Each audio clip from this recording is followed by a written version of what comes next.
Can you imagine cooking without onions? It was ridiculously difficult, but it really kind of pushes you to, I would say, challenge you and how you can tackle flavor and texture in different ways.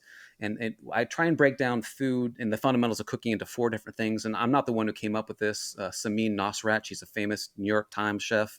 She's done a great job on Netflix putting out a great video series on salt, fat, acid, and heat. She's got a book of the same name, but it really kind of aids you with inspiration, conceptualization, and execution of successful meals.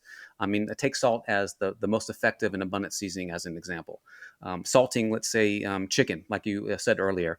If you salt it often and early enough, it affords you like our members like grace with overcooking on a call, just because you're planning ahead with salt and taking advantage of the osmosis and the diffusion skills that it has.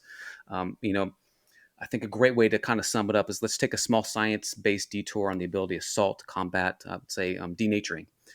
Think of a protein as a strand of like loose like coil with water molecules bound on the outside surface.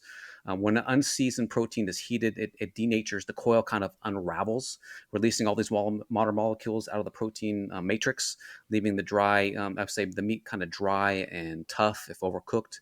But by distributing through the protein structure, salt prevents the coil from, I would say, densely coagulating or clumping when heated. When steak, when you see it, it's nice and flat in the pan, but then it starts to seize up like a fist. This is less prone to happen if you have salt in there because it retains the water molecules and it keeps them bound. A piece of meat remains moist and gives you like a greater margin of error and grace. So the same chemical process is kind of like it's also called brining.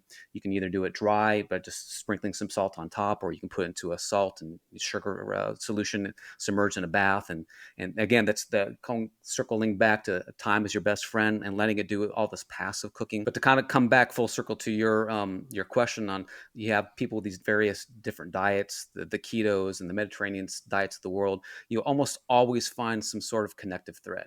You'll find that, hey, you know what, everybody can eat sweet potatoes. Great, there's something I can build upon. Well, everybody by and large likes to enjoy protein. Okay, well, that's two out of the three things that I'm trying to chase for.